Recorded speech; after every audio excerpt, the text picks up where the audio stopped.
Hi guys! Welcome back to my channel. So, ngayon nga ang laro ng Creamline versus PLDT sa Cagayan de Oro. Pero bago mag-umisa ang laro, ayan, marami ang natouch sa ginawa ni Phenom kay Mika. Silang dalawa ay nag-shake hands.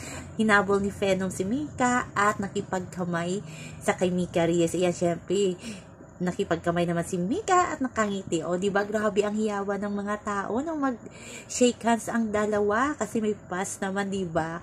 So, ayan, masayang masaya ang taga Cagayan de Oro sa kanilang nakita at grabe, punong-puno ang venue.